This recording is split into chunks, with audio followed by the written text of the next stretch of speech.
Yes, we're live. Guys, I'm sorry I'm late. I could not get this thing to start. But thank you for waiting. And let me know if we're having any technical difficulties. Can you do me a favor? Let me know if you can hear me, see me. Just give me a quick yes, and then we'll get started. Today's topic is why do men cheat? And I've got a lot of cool stories that are going to illustrate this. But first, can you guys hear me? Give me a yes. In the chat, just put yes if you can hear me, or a no if you cannot hear me. Before we get started, I want to tell you about something that was funny that I think maybe you guys will get a laugh about. I was doing a group coaching. So what happens is my one-on-one clients, they finish their 6 months, and then I have a group coaching program where anyone who graduated you guys can hear me, yes. And thanks for coming. Group coaching after the 6 months of one-on-one coaching for graduates, whether they're single in a relationship or got married, they're all in this group. And so one of my clients is a nurse out in Massachusetts. And at the time that we're recording this, we're live right now.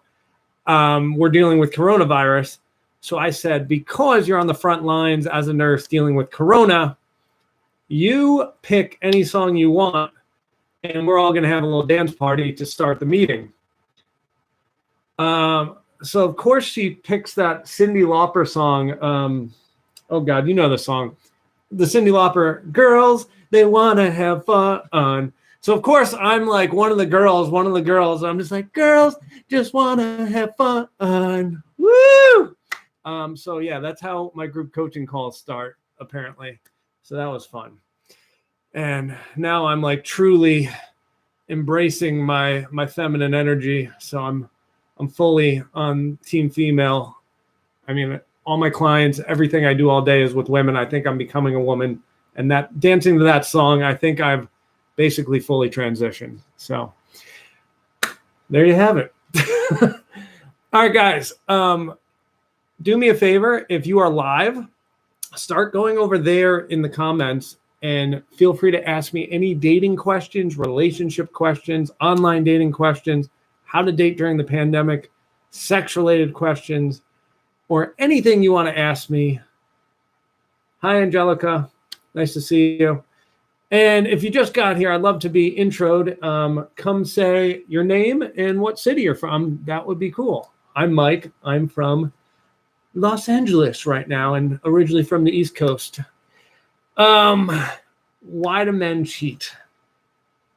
Oh, there's so many reasons. I want to start by being vulnerable and telling you my story of getting cheated on. This is a fun one at first. So imagine 20-year-old Mike, young 20s. So imagine about 15 years ago-ish. And young Mike, his best friend in the world since he was 3. I was 3, he was 4 when we first met.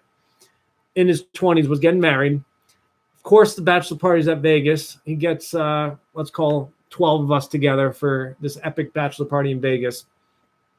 I branch off from the group. I grab 2 guys to go get some drinks at a bar in the MGM Grand. And this beautiful woman comes up to me. And she goes, "Excuse me." I go, "Yes." She goes, "I wanted to hit on the hottest man in this entire bar."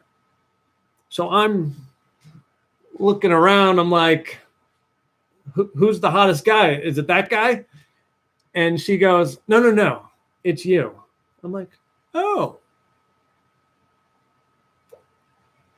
okay, game on. So we ended up talking for a while, and she was gorgeous, and we had a lot in common. And this fast forwarded to us hanging out pretty much every day in Vegas on a bachelor party, which is weird. But she came to my pool. I went to her pool. We hung out, blah, blah, blah. And so I assume this was a little Vegas romance. We didn't get sexual. Maybe we kissed. Actually, I'm pretty sure we kissed. But nothing past that. And I'm like, all right, she lives in Buffalo. I live in New Jersey. I'm never going to see this woman again. Lo and behold, she was good at enticing me. And she mentioned that she was a Buffalo Bills cheerleader. And I was a Jets fan, New York Jets, the football team. And she said, I'll get you front row tickets in the cheerleading section. You come watch. So I was like, all right. So I had no risk. And this is an example of how men test women. I had no risk. So I asked her to come down to me, meaning I was already having my plan of going to my beach house. I said, come to my beach house. So my risk was I was already doing something. I had to go literally 0 feet for this to happen. She would show up at my beach house. So how men test women. I'm actually doing a video on Helena's channel. We're doing a live stream on the 5 ways men test women. So come check that out. If you guys want to come check that out, just shoot me a note and I'll get you guys the link. We don't have it yet. It hasn't been set up, but I'll get you the link, I promise, before tomorrow. We're going to do that tomorrow at 5 Pacific time. Anyway, so she comes down. We have an amazing time. Then I go up there for a Jets game. I'm literally front row seats. And I'm like, oh, man, this is pretty sweet. So now I'm smitten with her. And I really fall for this woman. So we get in a relationship. Fast forward a year. She moves to where I live. I moved to Hoboken, New Jersey, right outside New York City. She moved to Hoboken. All is wonderful in the world. We're saying, I love you. I thought I was going to marry this woman. Everything is great. Fast forward a little longer. We're back down to the Jersey Shore. And she cheated on me. I was devastated. I literally thought this was my partner. I was so devastated. I was literally crying my eyes out for 3 months straight. Just couldn't seem to get myself out of bed. I was devastatingly upset. So at 3 months, though, I then went, what the hell was my role in this? I must have done something. So then I started reading every book I could get my hands on. And I quickly realized that I was doing so many things wrong. And I, at that time in my life, did not understand women at all. So specifically, I'm sure you're wondering what I did wrong. The main thing was, she had issues. She had some problems come up and she wanted to vent to me. And I put on my big, strong man hat and I'm like, ooh, problems. I'm going to solve them. That's what men do. We like to solve things. So she kept saying XYZ is wrong. And I'm like, here's what you should do. I'm brilliant. I got it. Do this. And she's like, I'm a grown-ass woman. I know how to solve my own problems. I just want you to support me and be a good boyfriend. And she wasn't able to really articulate that. I didn't understand it. So really what happened was I got mad because I'm like, I'm giving her gold information on how to solve these problems and she's not doing them. And then she's getting mad at me because I give her these amazing ideas. And she was getting mad because she's like, what the hell? He doesn't listen. Why can't he listen? Why can't he support me? Why can't he care for me? So it was a big cluster. But this happened all the time, and all the time she wanted to vent. And I was performing it wrong. And so eventually when we used to be like this eventually brought us on 2 different teams, not supporting each other with 2 different agendas. Just, it's not working. So anyway, that led her to cheating. And I'm not defending what she did. I don't believe cheating is ever the right answer. But I am taking onus of my role in it, and that I had a big role in making the relationship not as great as it could be. Does that make sense, everyone? Oh, hi, Angelica. You're in LA. Me too. Nicole from New Jersey. That's why I grew up in Basking Ridge. Nicole, where'd you grow up? Monica, Florida. Welcome. So nice to see you. Hope everyone's staying safe, and hopefully it's starting to get warm out. Going to kill some corona with some heat and also get us back outside and partying like we should be. All right. So this cheating thing's happened. And now let's go back to the whole point of this live stream. Why do men cheat? And I told you that story Because cheating typically happens because something's missing in the relationship. And I wanted to highlight that specific example because, we lost how to communicate together. And also sometimes, we may pick a man that's not, we always talk about this, a man that's not emotionally available. And I'm not saying this can just be men, it can be women, but we're talking about men right now. A man that's not emotionally available. So what that means is maybe he's not showing up and being vulnerable. Maybe, and this is very typical with men, we're not good at communicating. And we use less words on a daily basis than women. It's just a scientific fact. Women use about 20,000, we use 7,000. So what that means is sometimes we don't feel comfortable to then say, hey, I need this in the relationship. Hey, I want this. Or even if we do speak a lot, we don't feel comfortable to actually talk about things that are vulnerable or that involve conflict. So because we never voice what we need, our woman never knows what to do or how to make the relationship better. And so now he's starting to seek his needs potentially outside of the relationship. And maybe he's too big of a sissy to, one, have the conversation with you of, I need these things, or two, he's a sissy and won't say, hey, we need to break up because something's wrong. But instead, he decides to go outside the relationship. All right, so guys, don't bother me. I've got my notes over here. We're live. I'm going to have to go look them up. Nicole Carney, my neighbor, my old neighbor. I was in Hoboken for 10 years. Angelica, where in LA are you? Okay, let's go. How to know if he's cheating. I want to go back to the story. You guys can all get a good laugh at me because I'm a moron, and I should have picked up on this. So there's two very clear incidences where I should have picked up on things. Oh, first, let me come to the end of the story and tell you how I found out she was cheating. This is wonderful. So apparently, she was cheating on me with one of our close friends that was in our circle of friends. So they were just blatantly doing this, apparently. And one weekend, I wasn't out with them, and they were out with all of our friends, about 20 of them at a bar. And they were making out literally in front of 20 of our mutual friends. So finally, one of my close friends pulled me aside after this and told me that's how I found out. But anyway, how do you know if a person's cheating? So there was two signs that I should have picked up on that maybe I picked a person that doesn't have the character that I should be focused on for my person. Because I think all of us watching, we really want like a stand-up man, right? Like we want a guy with a character, who has a legacy. So like in 50, 80, whatever amount of years, like his tombstone, his legacy, the children you may have together, like he's building this foundation of just a better society, better humans. And he's starting by being the example of having integrity, right? Anyway, so let's go back to how I'm a moron. Right when I started dating her, the early stages, I was getting like basically death threats from what I was told was her ex-boyfriend.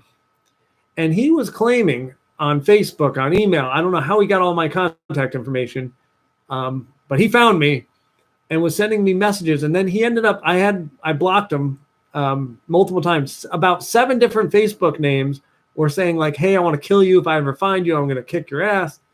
And he was claiming, that's my girlfriend. I was away at war. I'm a Marine. I can't believe you would steal a woman from a Marine. And I brought this to her attention, and she said, it's all lies. He's crazy. And I believed her. And for all of you that have been following me for a while, I always take people at their word, and I'm extremely trusting and very naive. And that's part of my charm, some would say. Anyway, so I should have done a little digging with that. Second thing, and this one's really bad. You guys are going to laugh at me. The year into our relationship, we're at our beach house, and we're about to go to bed. We're in the same bed, about to go to sleep. And she's getting text messages. And she's lying obviously right next to me. So I peer over at her phone. And I see that our buddy is texting her. I won't use his name. We'll call him Javier. Javier was texting her, and I read it, and it says, "Hey, come over." And she writes something to the effect of, "I can't, Mike's right next to me." And I just assumed it was our buddy, not a threat in the world. Oh, he must just want to keep drinking and keep partying. No big deal. But of course, Javier was the guy that she ultimately was cheating on me with. So how do you know? I talk about this all the time, and it's so freaking hard. You got to take the emotion and just throw it over there. And, emotion is a great thing. Like it's what causes us to feel things. It's what causes love, compassion. Emotion's beautiful. So you want to have emotion when it serves you. So like loving this woman, trusting her, supporting her, being happy with her, being sad with her, being sympathetic, empathetic. All these emotions are great, and feel them and use them when they're constructive. But then when it's time to make logical decisions, I want you to like almost pretend like your body is over there, being in love. This is your body that's in love with her. So you take your body, plop it over there, and now you're looking at that person. And you'd be like, it's time to dating coach Love Mike. And I'm just logical Mike over here. So Love Mike over there. And I look over at Love Mike. And I go, okay, what are the facts? They're in a relationship. Got it. Facts are this dude's texting her late at night. How do you feel about that? What are the possibilities? Does he want to keep drinking? Maybe. Does he want to bang her? Maybe. Is it okay to be texting your girlfriend at like 2 a.m. from a man? For some, yes. For some, no. Personally, I probably don't like that. So should that have been a discussion? Was I afraid of conflict? Absolutely. But at a minimum, it should be a discussion of like what's acceptable, what's not. Why is he texting you? What's going on here? And so we need to go have that conversation with Love Mike and be like, hey, Love Mike, I know you're in love, and love, trust, you have all those things. But like, can we get curious and maybe get to the bottom of this? Or ultimately, like, hey, like, do you feel like you need to have a conversation with someone else? Is something missing in our relationship? Like, what's going on here? All right, beautiful. Hi, Helena. Guys, Helena's here. Helena Hart. I was just telling them about our amazing live stream we're doing tomorrow on how to test men. So we're going to have fun. Guys, since I'm taking a little break, feel free to start asking questions about anything about dating, sex, relationships, online dating. I'm going to keep going, but if you guys write questions, I'm going to zoom up and down this thing and bang out whatever questions you have about anything that's happening within your life. All right. So how do we know if a person's cheating? We need to really make an assessment of the person's character. Right? So the person I chose, the character in that instance, like there was a perfect instance right here. Like we had the two instances, but like I found out that she kept bouncing from relationship to relationship and never took a second between these relationships. So the first kind of pink flag right there is this woman capable of being on her own? So the reason she had to keep bouncing from relationship to relationship is she didn't feel comfortable in her own skin. She needed that support. And so when she got to a point where the relationship of us wasn't here and it didn't feel safe and great, well, she needed to hedge her bets, right? If this relationship's going to end, Well, I immediately have to have another one because I don't feel comfortable to be alone. So if we can start looking at character traits that maybe are alluding to like what this person's all about, is someone who is a giver, first of all. So like has good character, right? And someone who wants to give and someone who wants to grow. So no person you pick is going to be like, wow, this person is so suited to be in a relationship. That doesn't really exist. They're single at this moment. Right now, they've just gotten really good at being single. When you hop in this relationship, now they're like, ooh, I want to get really good at this. And granted, they've had some experience. You know, some of my 60-year-olds watching, they've been in relationships. Some of them have been married for 20 or 30 years. But hopefully, even if you're finding a partner, they just spent, 2 years after the divorce or 5 years after the divorce, getting really good at where they're at now. So once we get in the relationship, someone who's willing to say like, I want to work on this. I want to get better at this. Because that means when things start going awry, as a team, we're going to start working on it. We're not going to stay stagnant. We're not going to not talk about our problems. We're going to work on it. And having this mindset that you both build together, that it's not about me, it's not about you, but we're building something together. And that together thing is this beautiful partnership. Like we really care about this. So if we start looking at everything as this is our main goal, like this is the thing we're working towards, which is this beautiful partnership, then when you do get in fights, it's like, well, what's our common goal? So you want X, I want Y, but both of us want this. So how do we start talking about this, but with this in mind? Let me give you a concrete example of that about my business. I came up with a new mantra that now decides all my decisions. So my mantra is help people I love fall in love. And so everything I do is all about help people I love fall in love. And that could be fall in love with themselves, fall in love with a partner, fall in love with their husband, wife that they've been married to for 30 years, but really fall in love and make it better. But every decision is based on that. So what that means is it gives me some latitude. So if, for example, I'm talking to a potential client and I freaking love them and they want to fall in love and they're ready to work and maybe they can't afford my price. Well, that gives me latitude to go back to my mantra, help people I love fall in love. And I'm going to openly tell you this. Well, then I can potentially help them on the price. Because I made this new mantra, help people I love fall in love. I didn't say make as much money as possible. That's not my thing. So because of that, then I can move my price.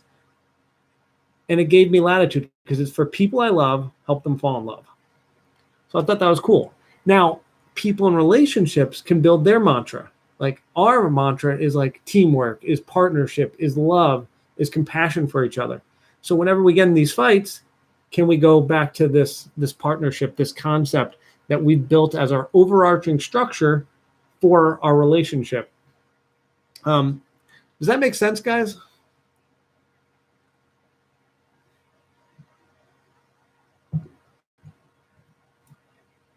Gene Asher. Take a break to answer that while I take a breath. 2 weeks ago, he went back to a different ex while trying to be with me. Why did he do that? Oh, that's so loaded. Gene, first of all, I am so sorry that happened. I don't know why he did that. You'd have to go talk to him. And I know I've been talking a lot about like looking at ourselves and what we did wrong, but only if we can do this constructively. I know a lot of women tend to really look inside themselves. So I want you to look inside yourselves only if you can do it in a constructive way. So with that being said, if, a guy cheats and then you're going to go, I'm not pretty enough. I don't have a good enough family. I'm not worthy of love. Like all these things to tear yourself down, that's unacceptable. And that's not what we're trying to do here. everyone watching is beautiful, is fantastic, and you're great the way you are. And even when I was looking at myself in terms of when I got cheated on, I was never tearing myself down like I'm not good looking enough, I'm not strong enough, I don't have a good enough job, I don't make enough money, I don't whatever. It was I didn't have the strategy on how to do this whole relationship thing because I didn't understand women. So that's strategy, that's things I can learn, that's things I can improve on. But I didn't beat myself up because, I have a big nose and I look silly. No, this is what it is. This is what's happening. And, someone's going to like that. Does that make sense? So, Gene, to come full circle, I would go try to talk to him and find out why, if this is something that either of you want to try to revisit. But if you just, hate him and want nothing to do with him, that's perfectly fine too. And you just don't even need to talk to him. You don't need to know the why because you're just moving on to someone who doesn't cheat. That's acceptable as well. But if he's begging you to try a relationship and you're kind of open to it, we really need to be kind of eventually, once the pain comes down, open-minded as to, what my role is, what his role is, why did this happen? Because if we're going to prevent it from ever happening again, we need to figure out what's missing in the relationship. And if there's some sort of perpetual problem, and a perpetual problem means a problem that you guys fight about consistently over and over again and never seem to get a resolution, are we going to now accept that problem? If so, great. Or is that perpetual problem going to come up and we're going to continue to fight about it and never, ever fix it? And it is a deal breaker. If that's true, then we've got to, get out of the relationship. Because if a perpetual problem is a deal breaker, we got to go. Is that helpful at all, Gene? All right, let me see if I have anything else to say here, and then I'll answer some more questions. So, guys, keep rocking some questions. I'm almost done here with some of the pre-planned content.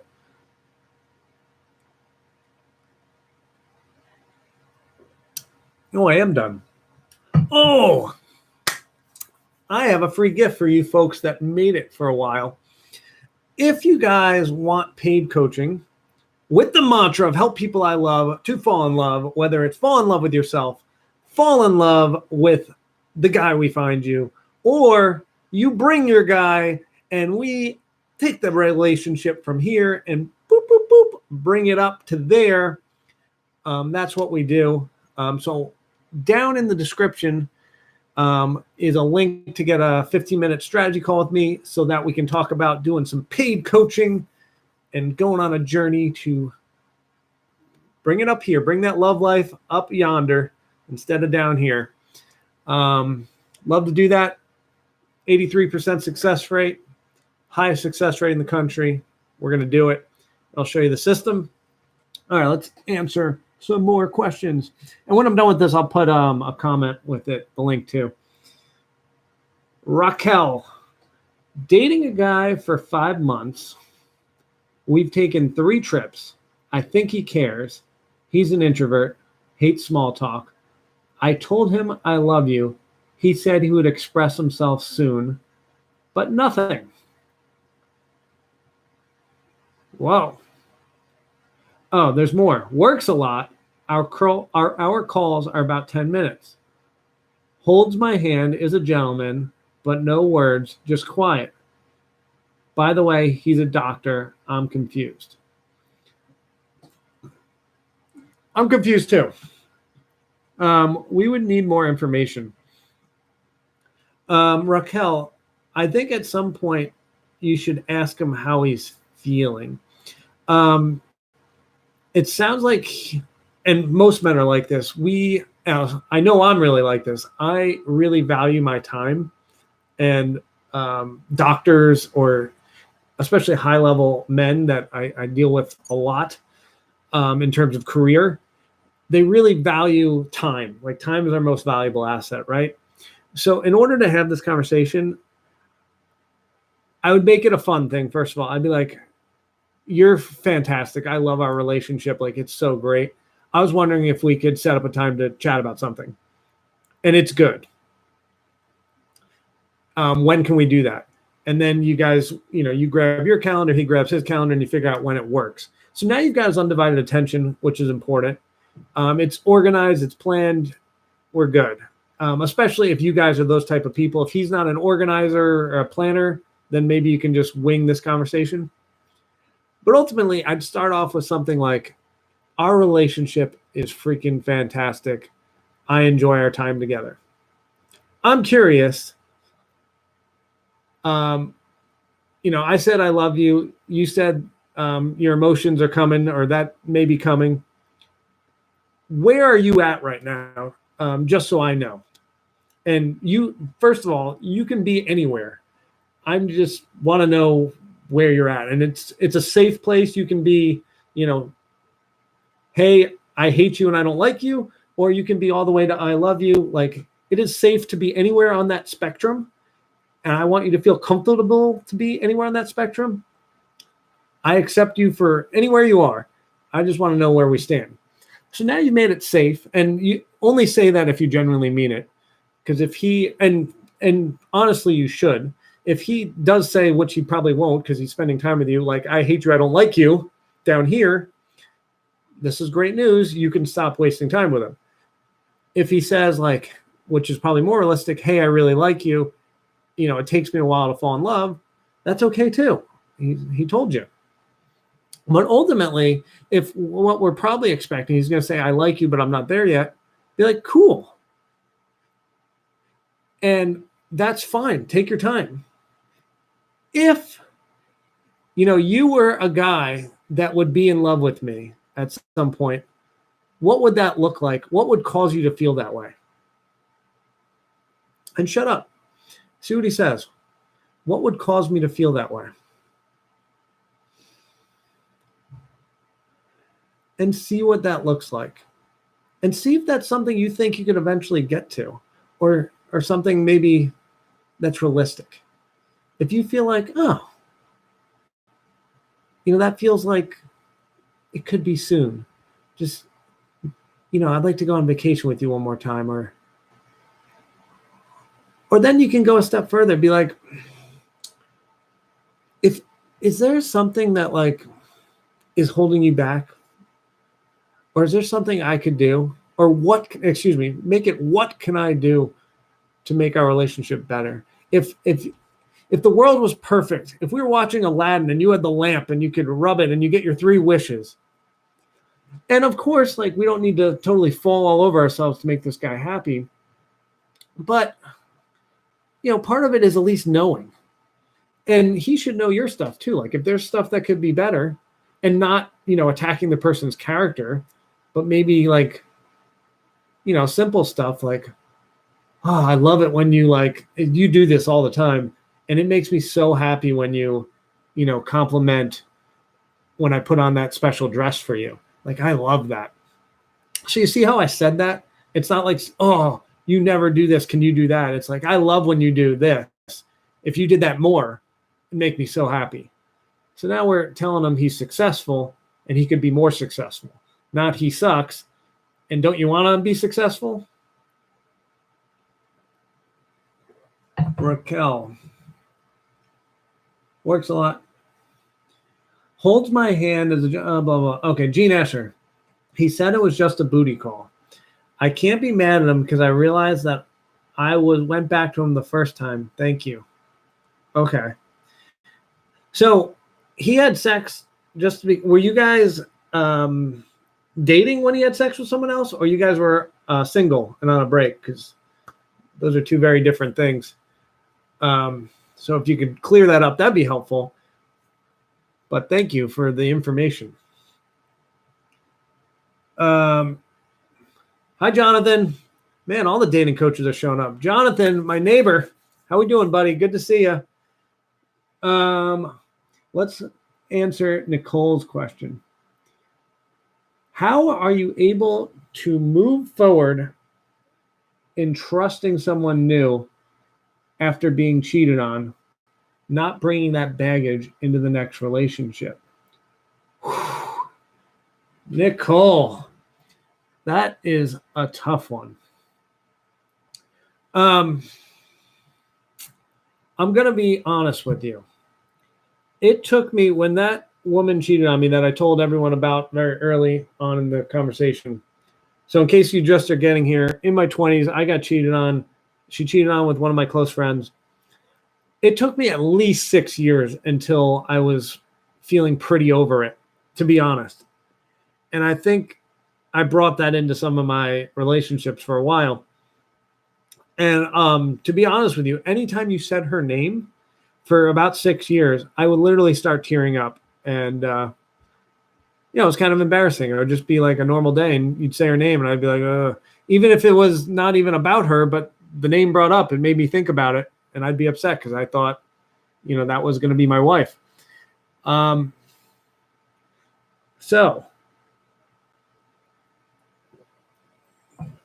you need to embrace the emotion that you're feeling. When you get in this new partnership and you start feeling anxiety, or you start feeling like, is this person going to cheat on me, or what's happening? If you start getting anxious, like, oh, for example, he hasn't texted me or called me in 3 days, like he must be seeing some other woman. You need to, once again, embrace that emotion and be like, come here. Oh, I'm going to feel this right now. I feel it. And then you take a 10-second breath in, 10-second out, and now you take the anxious version of you, you plop it over here and you look at it, and you go, all right, let's pretend it's anxious Mike, because I've got this at times. Anxious Mike, what are the facts here? The facts are he hasn't texted you in 3 days. Do we know if he's cheating? We don't. Is there anything that would allude to him cheating? What's his character? Is he a trustworthy person? Does he do what he says? Does every time he tells you he's going to do something, does he do it? Are you in an exclusive relationship? Do you feel comfortable to text him and call him and talk to you? And do you feel comfortable at some point to call him, and not in an accusatory manner, but be like, hey,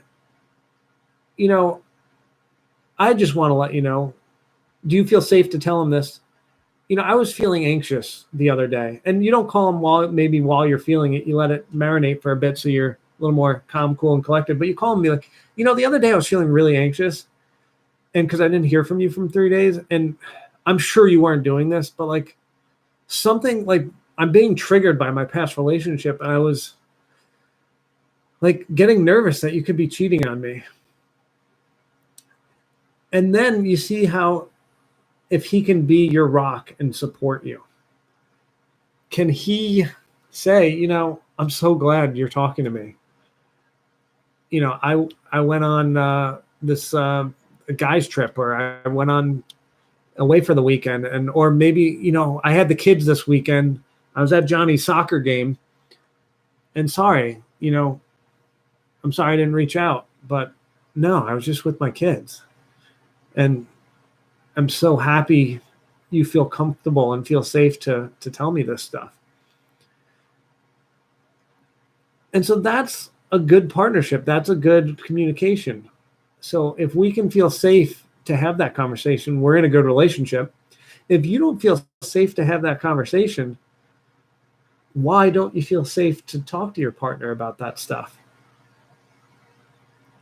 Is this person jive with you? Or are you doing this that you don't feel safe? And maybe you feel a little uncomfortable, but maybe you're like, man, I'm going to stretch. I'm going to stretch a little bit, and I'm going to be vulnerable, and I'm going to have this conversation. I'm freaking terrified because I don't want to push him away. But like, yeah, we've all got this baggage stuff. So I'm going to do this so that I can get over this, and so that I can trust him fully, and that we can have open dialogue. Because ultimately, the strongest relationships have this foundation of great communication and great trust. And, you're not going to build that overnight. It takes time, but it really starts with strong communication and being vulnerable, being open. And so you need to stretch that and go talk. Does that make sense? All right, Heather Morris, good timing. I just finished. Must have been strategic in that. Guys, feel free to plop in some more questions. We got another few minutes and then we're going to stop. So get one or two more in. And if you guys aren't watching live, plop some questions down there and I'll type out some answers. My keyboarding teacher would be so impressed. 80 words a minute. I'm ready to type. Let's go. All right, Heather Morris. I was about to get into a relationship with a guy who I've been dating quite a while, as he was bringing me around his family a lot more and brought up a relationship, but wasn't solidified yet, ... Oh, man. Heather, you've enticed me. Where are we going? We got into a disagreement, which rarely happens. He got scared that I was rejecting him, and I think he found someone else. Oh, boy. Nicole says, thank you so much. You're welcome, Nicole. Glad to be of service. And let me know how that chat goes, Nicole. And be a rock star and have it. And I'll be proud of you. And we'll virtually high five.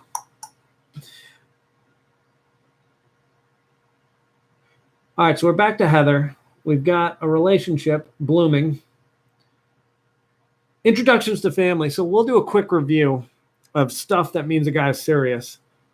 Introductions to friends and family. What else? Planning and executing future trips.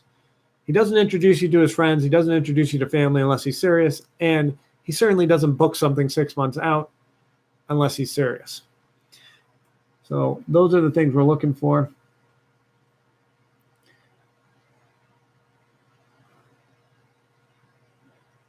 Heather, we're all anticipating this. Get to the question. We're ready. All right. Does anyone else have questions? How do I bring up where did he disappear to the last 2 months? Well, that's such a good question, Heather. Thank you. It's worth the wait. So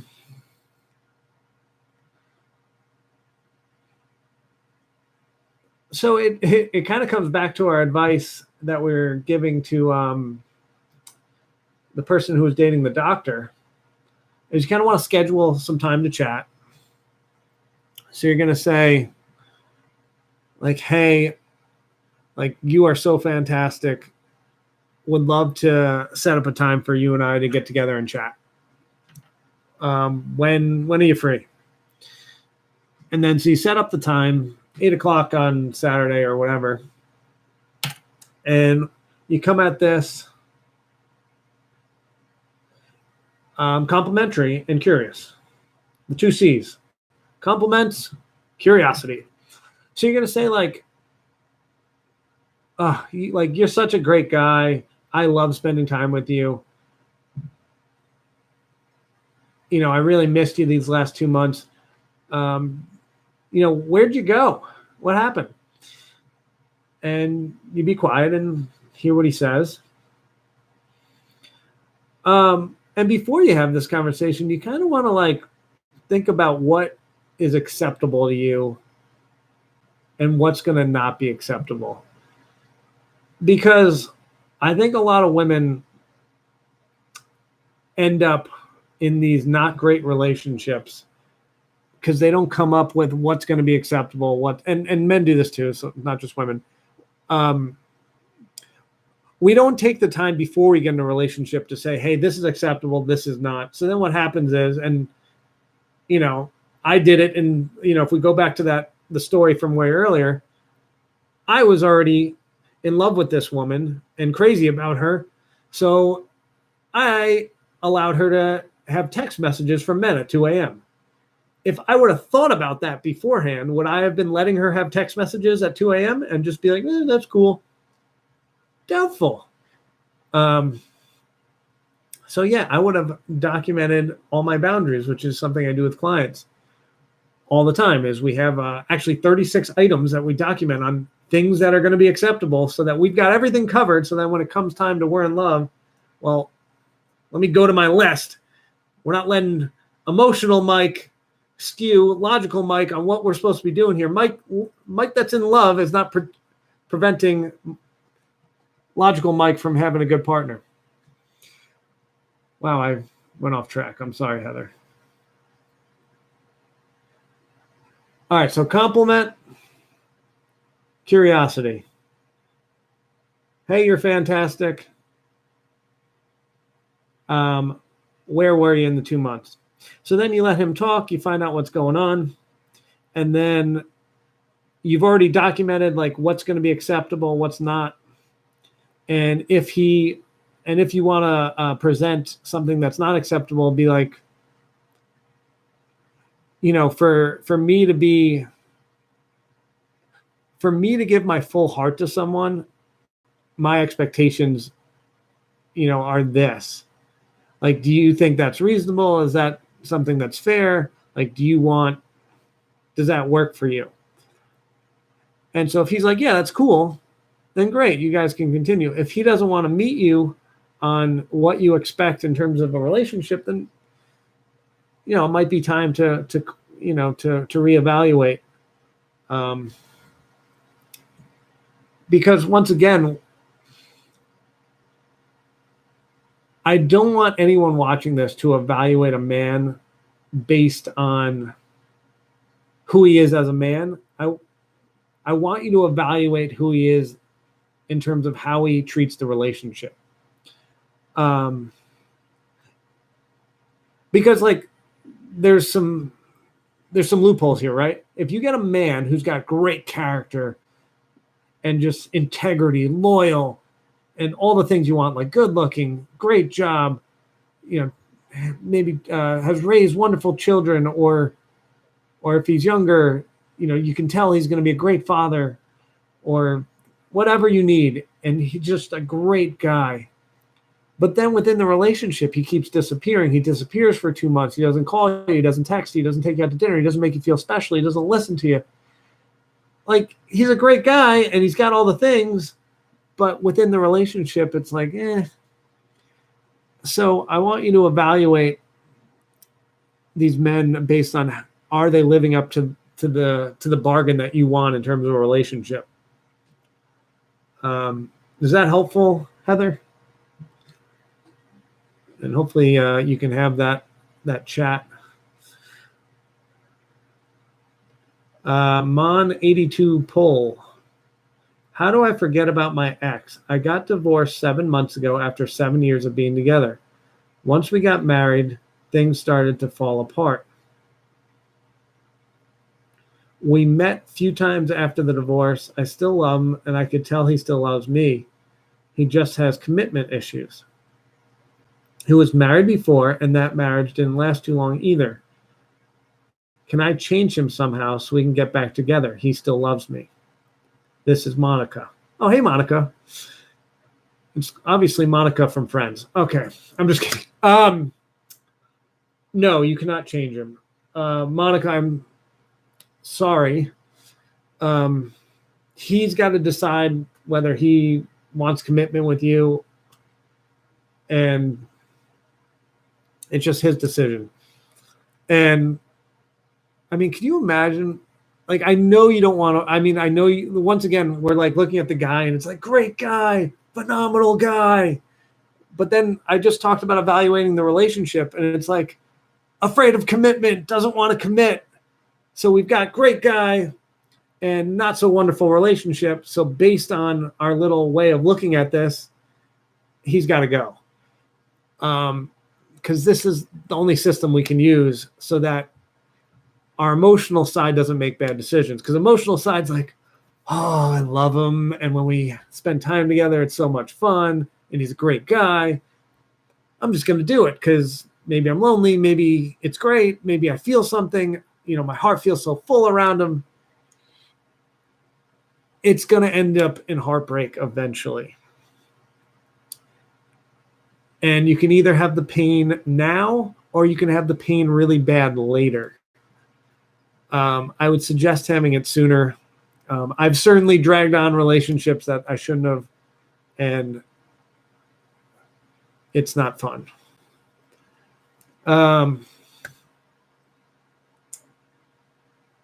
Monica, is that helpful? And I'm sorry to be the bearer of bad news, but let me know if that makes sense.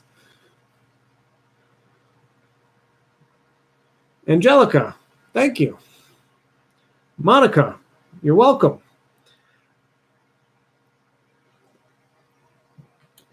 All right, team. Do we have any other questions? Or should we have a dance party to Cyndi Lauper? Oh, hey, Beth. I know Beth wants to have a dance party. All right. I'm going to go have a dance party to Cascade's doing a live stream. For any of you Cascade fans, it's about to happen. So I will be dancing to Cascade in a moment. Like that. Good dance moves. I'll work on that for next live stream. Do I offer marriage counseling? I do. And I have a link to set up a strategy call down below. I work with single relationships, married people, all of it. Plop. If you send them the link to for the strategy call, it's in the information down there. We can talk to them and figure out if we can help them. And I will. And if anyone wants any type of dating advice, relationship advice, paid coaching, hop down there and set up a call. I'll be running my mantra, help the people I love to fall in love. And that will be either falling in love with yourself, falling in love with an amazing person, or taking a person you already have loved or currently are in a relationship with and taking it from love to like amazing, like magnificent, best love ever. So we will do that. Hey, Jonathan Asley. He's been a dating coach, love coach for forever, and he is applauding me. Yes. Let's go. Thank you, Jonathan. Appreciate that, buddy. Anyone else have questions? We're done. All right, kids. You guys are so freaking fabulous and the best freaking people on the planet for putting up with my silliness. And all of you are beautiful. In case anyone needs to hear it, I need to hear it sometimes. You are enough exactly the way you are. You are beautiful inside and out. And thank you for spending time with me. And we'll get together soon. And I love all of you. Bye.